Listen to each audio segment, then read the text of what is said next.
Namaste, and welcome to our continuing series on the life divine with our beloved Ranga.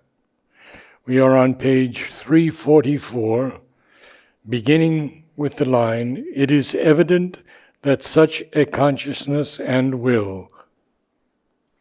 It's better to know what he has said in the previous para, so I'll just tell you a summary of the previous para so that we get the continuity easily. So he said in the previous para, the Supreme Spirit may be a mystery to us, but it is not an irrational freak without logic or without method. Okay? There is a method which is far. He says in another place, the Spirit uses the logic of the infinite. Man uses the logic of the finite. So, the logic of the infinite. Man sees events and judges them by the results and some incomplete data. But the forces invisible to man also contribute to the final event, which we don't see. The subtle forces we don't see. Mental reason is partial, half blind. Spiritual intuition sees the whole. It takes into account external present actuals. Secondly, pre-existent actuals. Thirdly, dynamic actuals. We have discussed this last time, if you remember. The pre-existent actuals, that which is going to become a reality very soon. Dynamic, but it may not also become. Like we discussed, we gave the example of the seed on the table. It has got the potential to become a tree, but it will never become unless it becomes dynamic. So you have to put it to the ground and water it. That's exactly what somebody asked also. Mother also said that about the supramental. She said that when the supramental was brought down, okay, what she did was, she made the possibility dynamic. Before that, the theoretical possibility was there. But when she brought it down, it is not yet an actuality for us. But one day it will become an actuality. So, now she has made it into a dynamic actuality. It's only a question of time. Can you tell us what Sri Aurobindo means here by spiritual reason? Oh, that's exactly what we can't discuss. Because the mind cannot understand spiritual reason. But when you go above, you see the links. You can say that. At our level, we judge something somebody is saying by seeing the results. And we say, oh, this is the result. You can guess that it could have come from there, it could have come from there. But always our reasoning is limited because we don't see the hidden forces. The hidden forces we don't see. Okay? At what level is spiritual reason? It starts from the higher mind. Okay. It starts from the higher mind. As soon as you make your mind silent, your consciousness has gone outside the body-mind life and you start seeing much more. As I told you, his description of the normal mind is a candlelit room. You have to struggle to see things. You have to struggle to understand sentences instead of do. You have to struggle to understand science, medicine. You have to concentrate and think out and be guided. So you have to struggle. But when you go to the higher mind level, it's like a broad daylight. You don't have to struggle. The galley slave labor, he uses the word galley slave labor of the mind disappears. It's all there. All you have to do is to look. Okay? That's the higher mind, the characteristic of the higher mind knowledge. It's broad daylight. So, dynamic actuals. Possibilities which may or may not fructify. Okay?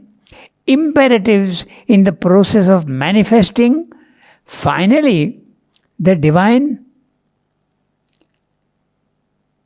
sanction to all events. The infinite consciousness is not a free caprice. Its method and logic are greater than ours. We gave an example also of how Sri Aurobindo is saying in 1922 actually, he told Puranaji, India is going to be free. Mother said, she went even one step further and said, India is already free in the subtle world. It takes time for it to come down and become a reality here. Just like the architect can plan the building, that plan is going to become a reality, is not yet become a reality. So it takes time for it to become a reality. So all these things are determined, all possibilities exist in the supermind. As they keep descending, they become more and more liable to be manifested. And finally, in the physical world, there are some things which are manifested, there are alternatives, and there are things waiting to be manifested. So all these possibilities, that's what he's discussing. Okay? So we don't see those things. I gave a very easy example, like you are standing at the corner of the road, and you see a fellow coming at full speed, okay, on his motorbike, like mad. In Pondicherry, it happens, okay. In fact, one day I tell you, very funny. In Tamil, he was speaking in Tamil, but he was coming full speed. He knew he was doing something wrong. And he says, "Oh God, protect me." So, Kadavale, Kapatuko, that's what he said. And he came full speed, hoping that God will protect him. So that sort of thing can happen in Pondicherry. So you feel that there is going to be, it could be an accident. But if you are standing on and a car is coming from the other side, they are going to have an accident. But you don't see that because you are standing at the level of the road in the corner. You go to the terrace in the corner, you are seeing that car and you are seeing this fellow. You know the possibility. So you know much more. So as you keep rising in consciousness, even in physical space when you go up, you see much more. Like we also discussed the satellites, weather forecasting. Earlier we didn't know, 3 days earlier we didn't know that a storm is going to come. Now 3 days, 4 days before, we can forecast that a storm is likely to come. Because the satellite is watching the cloud formation and telling you that this is going to happen. So if you can go physically at a higher level and see things which you don't see on the ground level, how much more it must be true in the spiritual consciousness. That's what Swamdev is saying here in this para, in a different way. Now we will start reading the para that we have to read today. It is evident that such a consciousness and will need not act in harmony with the conclusions of our limited reason or according to a procedure familiar to it and approved of by our constructed notions, or in subjection to an ethical reason working for a limited and fragmentary good. So, two things he is talking of. Constructed notions, all our thoughts are constructions. We have to think, and in Indian philosophy we say that the mental substance, when you think of something, when you think of a mountain, your mental substance is arranging itself in the shape of a mountain. Then you understand. So it's a construction, and that construction can dissolve also. In fact, very often it dissolves. When we are not concentrated and all sorts of ideas come in, these constructions are coming in, helter-skelter, but we have to learn to concentrate. So that is one possibility, the constructed notions. Or in subjection to an ethical reason, you have an idea of what is good and what is evil. You have an idea of what is virtue and what is sin. But these are all artificial constructions, because what is virtue in one country need not be virtue in another country. Okay? It's very simple. In some countries you have monogamy, which is supposed to be a very virtuous affair. In other countries you have polygamy, and that's also acceptable. So these are all virtues, sins, good, evil. These are all very, very ethical ideas which are very, very artificial. And that's why they are constructions in the mind, and when you go up to a higher level, they have no validity. Okay, that's what he's saying. So, the spiritual consciousness does not act according to our mental constructions and our ethical ideas, ethical, moral ideas. Working for a limited and fragmentary good. So, Swamdev is admitting that morality, there is an element of goodness in it, and but it is limited and fragmentary. It might and does admit things deemed by our reason irrational and unethical because that was necessary for the final and total good and for the working out of a cosmic purpose. So, those things which we consider bad are also taken into consideration by the divine. There is construction and destruction all the time, and we think that destruction is bad, but there is nothing bad about it. When new construction has to take place, there has to necessarily be a destruction before, so that a new construction can take place. So many examples are there. A forest fire, a flood, it's so destructive, but it enriches the soil. The floods, then the forest fire, the useless weeds and all that get destroyed and new life comes up. So everywhere there is this process. So what we consider sometimes, that's why Ramayana and Mahabharata also, there are many stories where even the avatars, okay, they are doing things which we consider to be sin. But that's the whole idea, that what you consider sin is not necessarily sin. It is seen from a totally different point of view. Okay? I can steal something. I can steal a piece of bread, that famous Les Miserables, the story of Les Miserables. You steal. From the moral point of view, it is very bad. But my intention is, I don't want to steal for myself. I am going to feed a poor man. Intention is good. So, it's not a bad thing at all. It's very simple. Okay? Fragmentary good. It might and does admit things. What is the it? The spiritual consciousness. Things deemed by our reason irrational and unethical because that was necessary for the final and total good and for the working out of a cosmic purpose. I take you back to the sentence where he says, error is the handmaid of truth. If you don't make a mistake, then you'll never know what the truth is. If I'm going in a forest and there are two roads, I go on one, I find out it's a mistake, I take the other one. So I learn by mistakes. All error is only a handmaiden, he says, of truth.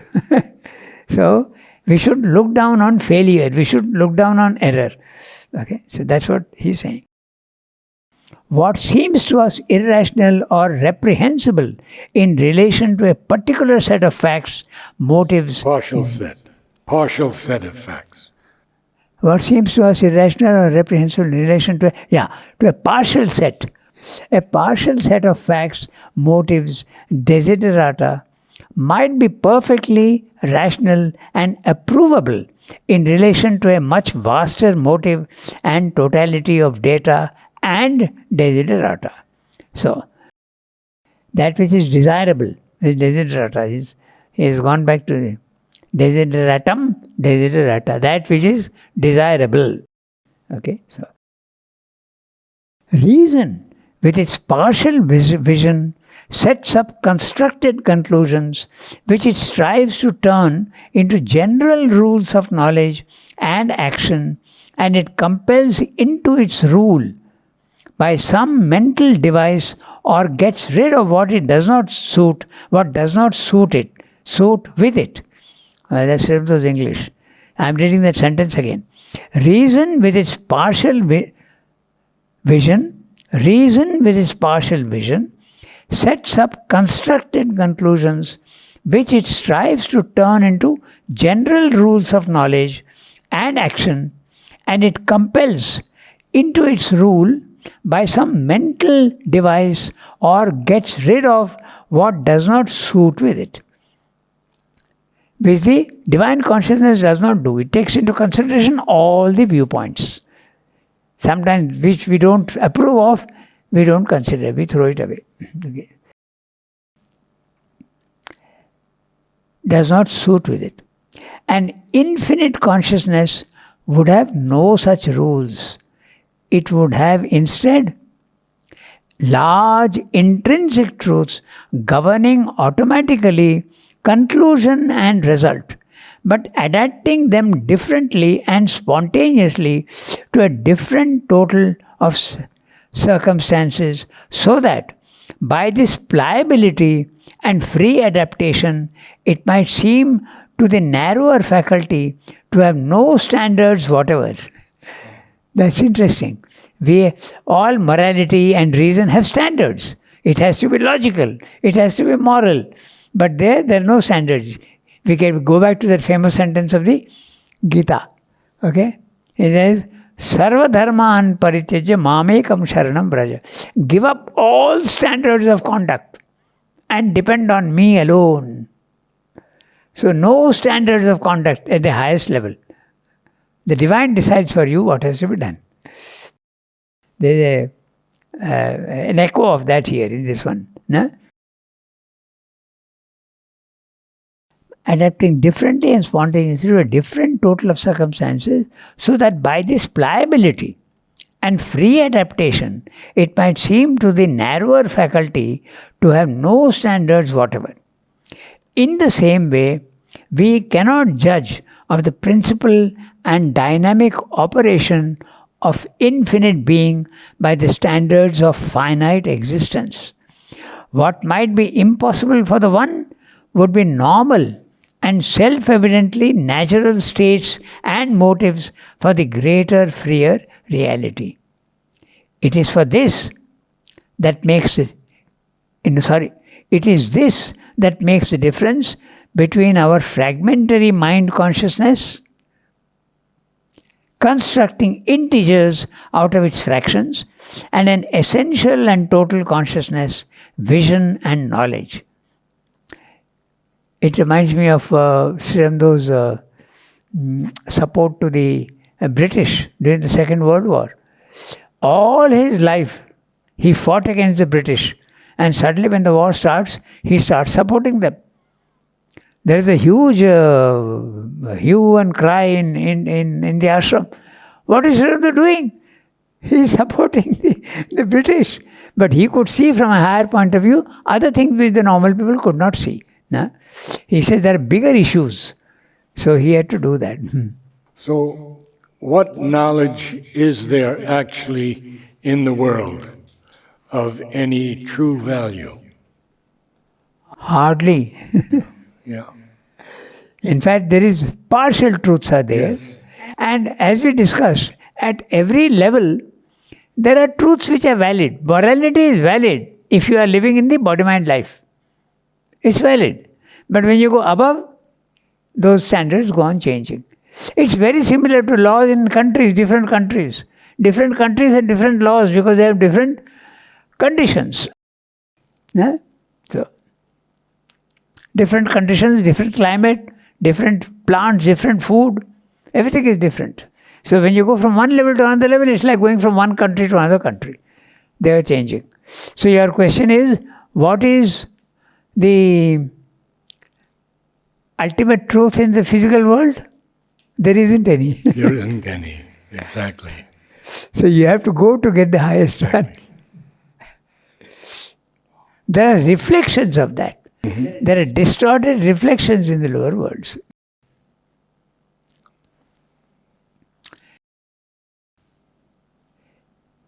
No standard whatever. In the same way, we read that, but I am reading it again.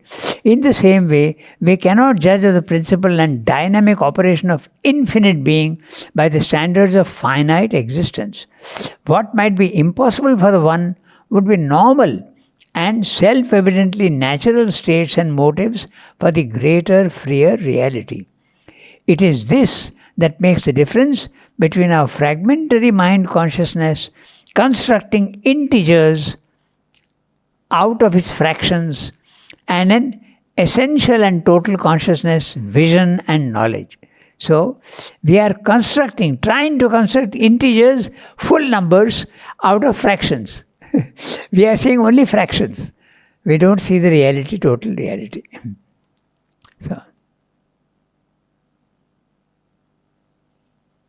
it is not indeed possible, so long as we are compelled to use reason as our main support, for it to abdicate altogether in favor of an undeveloped or half-organized intuition.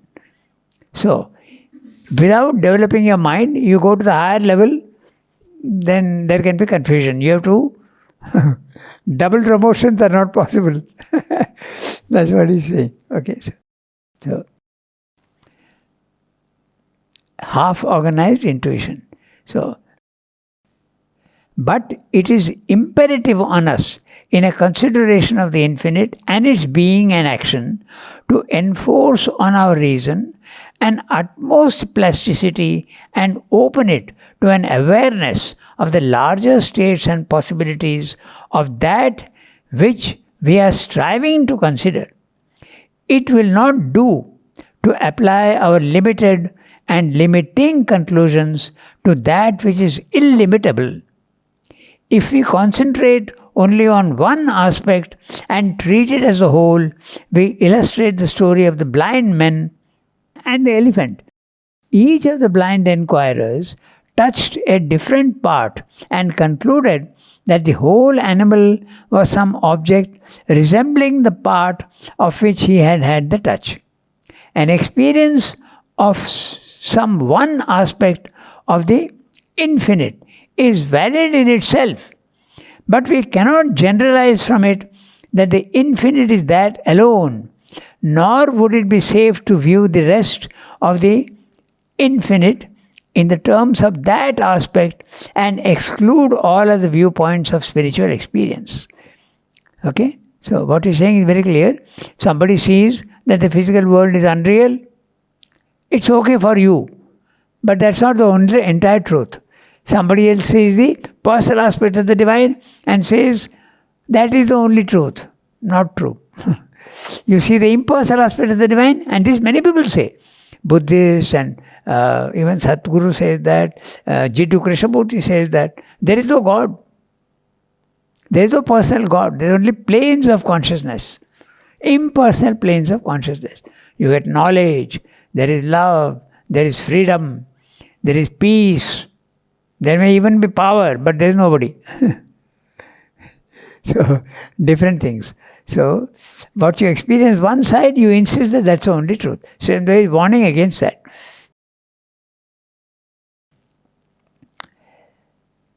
One eye and exclude all other viewpoints of spiritual experience. The infinite is at once an essentiality, a boundless totality, and multitude.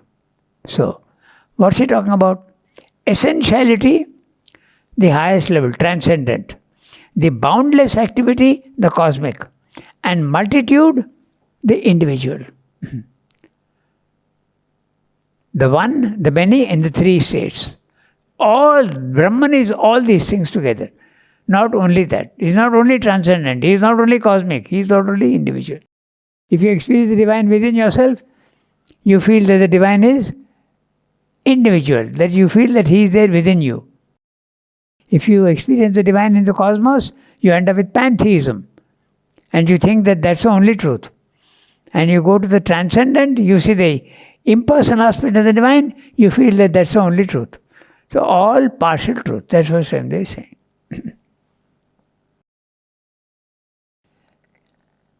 And exclude all others.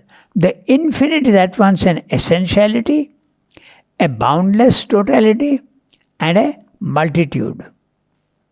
I am trying to see whether the image of the seed can be helpful. The seed is essentially the tree, and it can sprout and start having leaves and fruits and flowers and all that, and finally it produces any number of fruits if you want. So in a certain sense you can say that. But actually he is referring here to the transcendent, the cosmic, and the individual.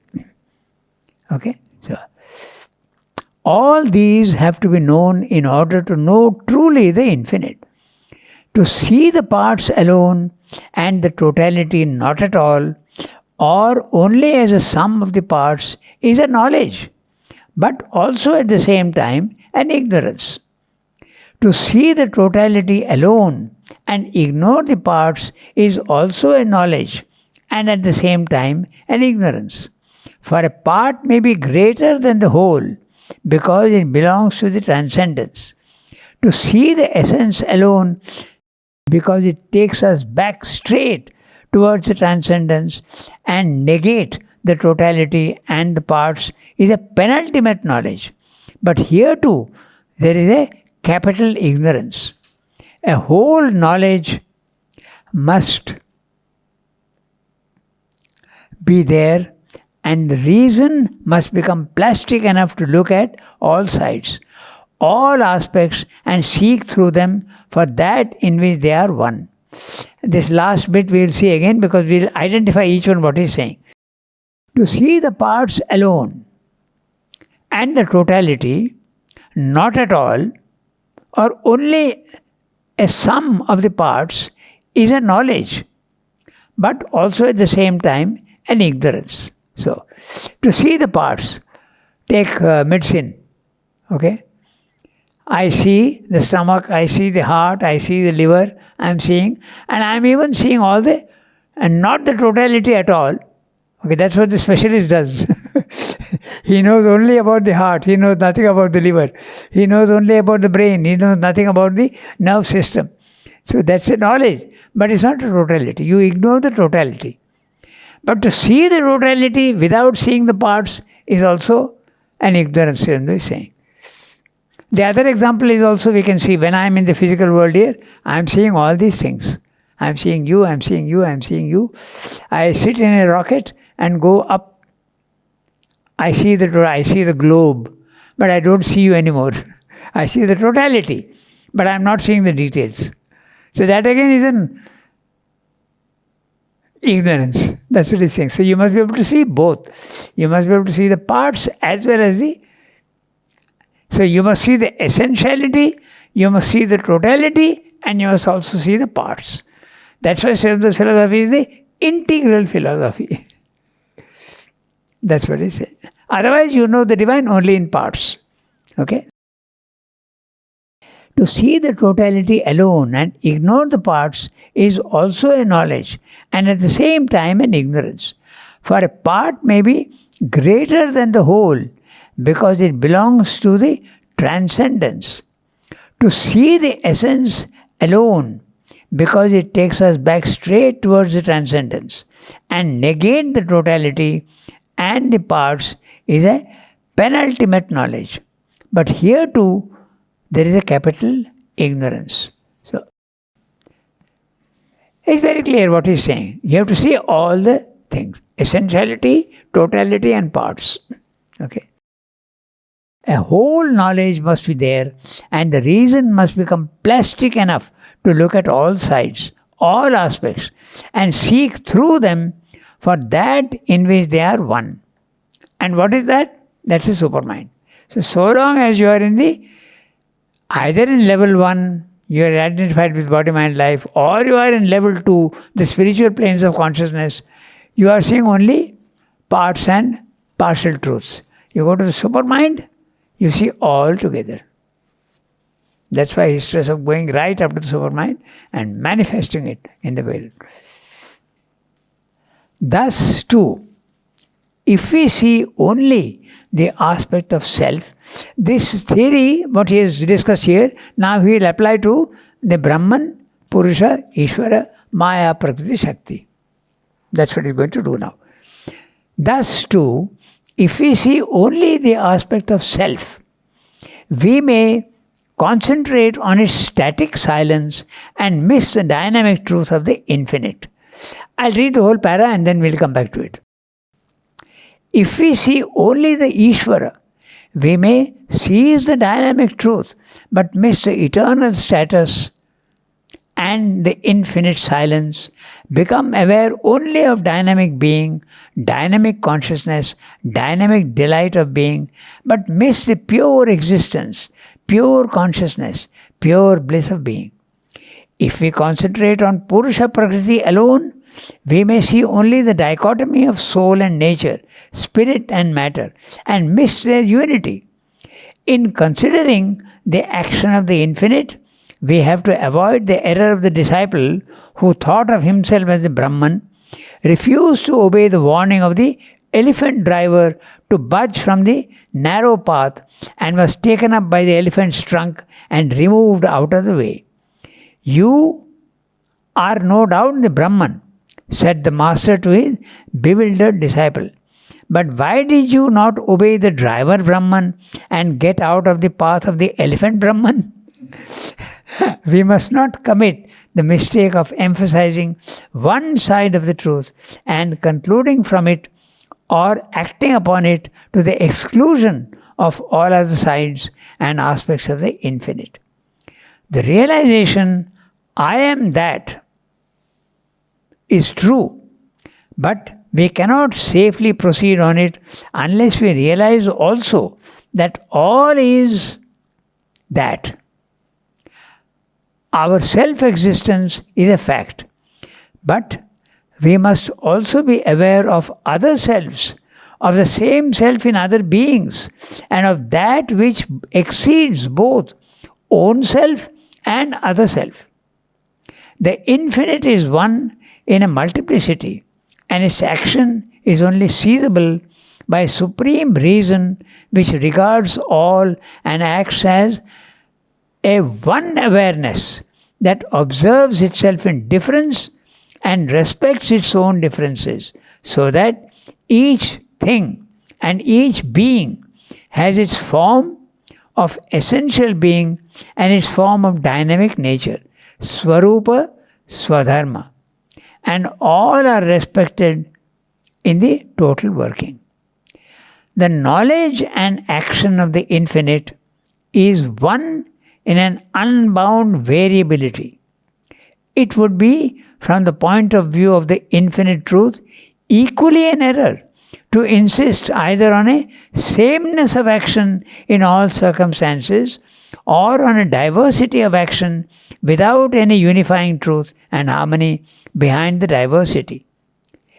In our own principle of conduct, if we sought to act in the greater truth, it would be equally an error to insist on our self alone or to insist on other selves alone. It is the self of all on which we have to found a unity of action and a total, infinitely plastic, yet harmonious diversity of action. For that is the nature of the working of the infinite. Yeah, it's a very interesting para. We can discuss in quite a few things to be seen. So, thus too, I'm reading from the beginning. Thus too, if we see only the aspect of self. So, let's get back to the concept of the self. What is the self? It's the Brahman. It's the Atman.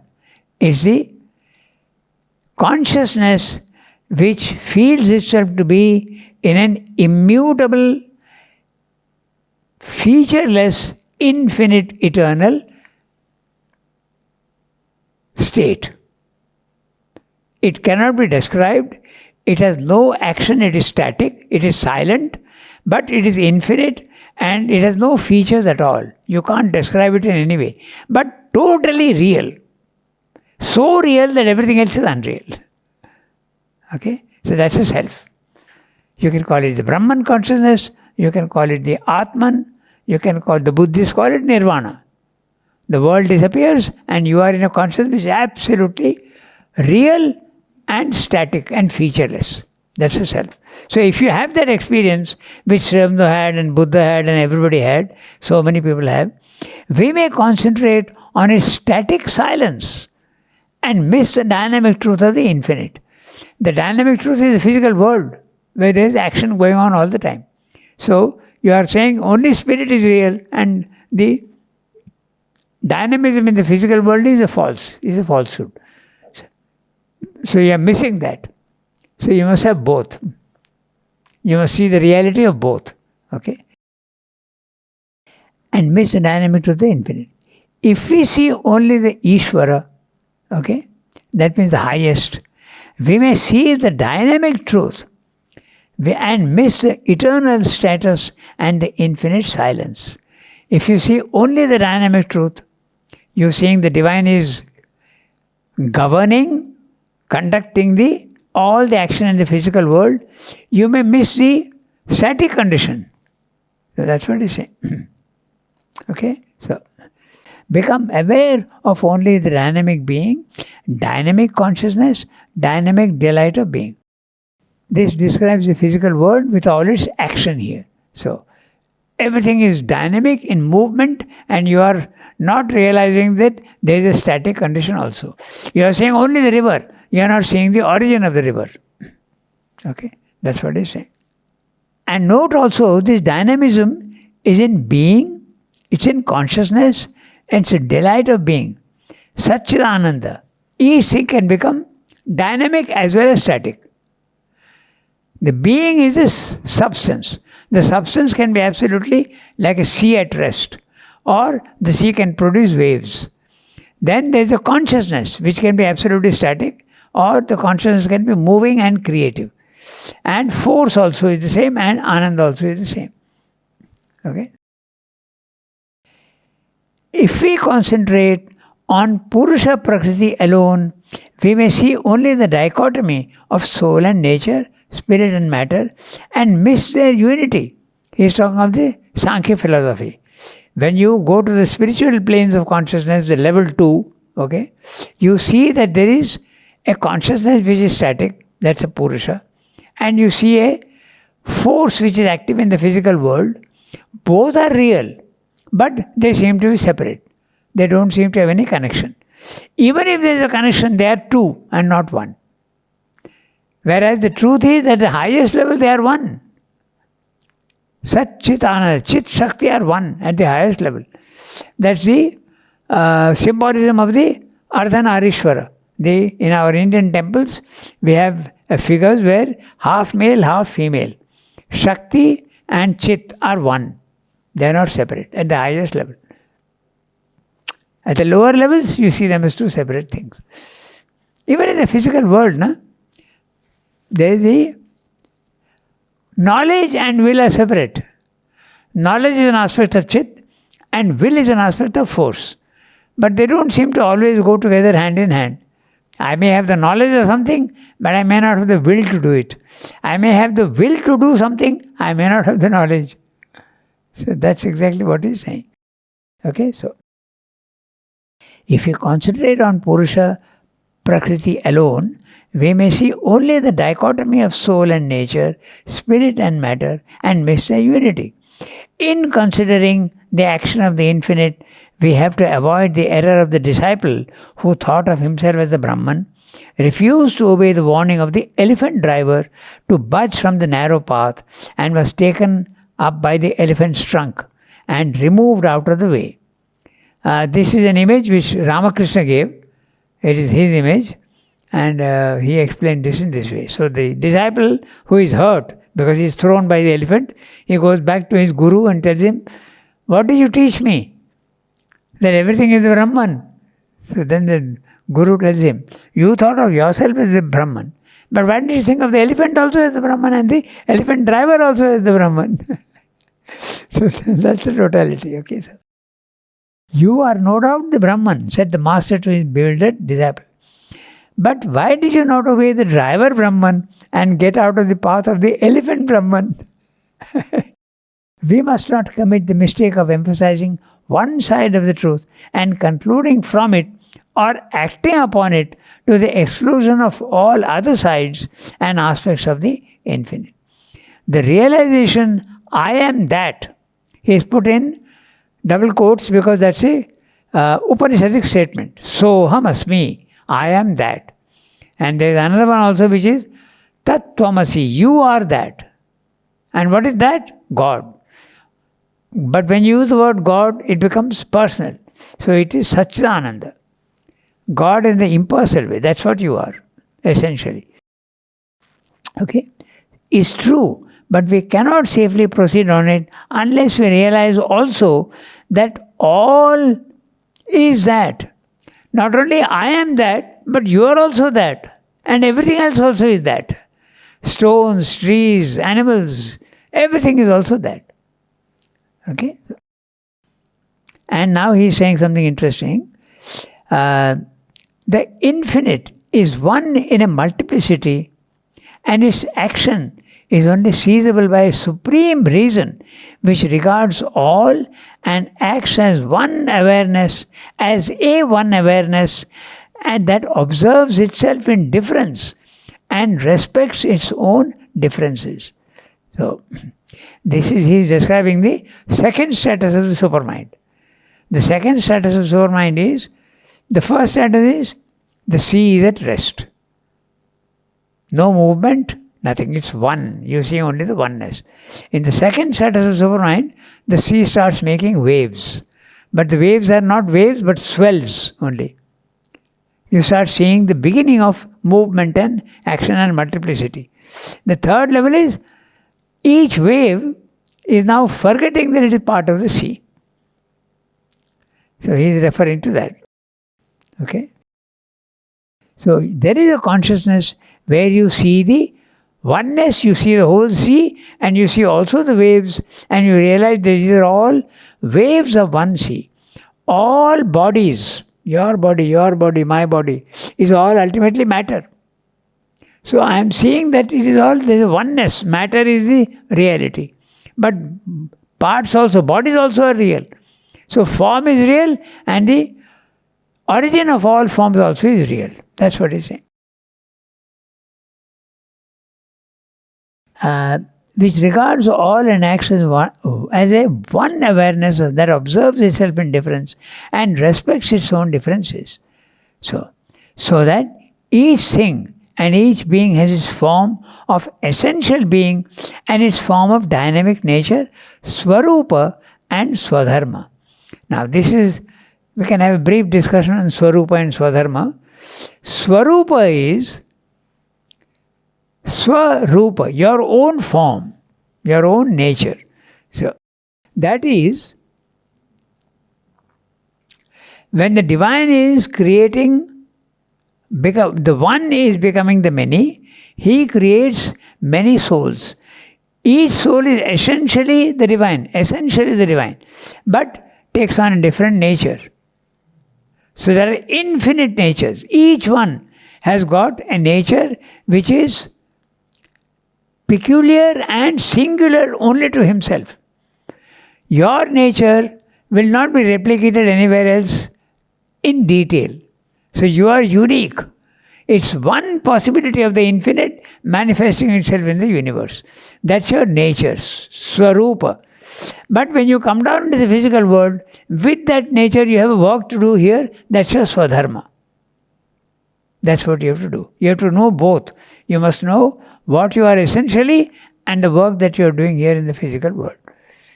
This idea of Swarupa and Swadharma is expressed in the in our Indian scriptures as the caste system. It's called the Varnashram. Okay, the thing is this: different natures are there, combinations of different natures. But if you ultimately see, it all boils down to only four. You can consider them only four, variations of four. One is the knowledge aspect. We are going back to the Satchidananda, Sat Chit Shakti Ananda. The four aspects, Sat Chit Shakti Ananda. So, you are going back to the origin of things. So, knowledge is one aspect of the divine. That's the Maheshwari aspect. Knowledge. It corresponds to the Brahmin. His work in the physical world is knowledge.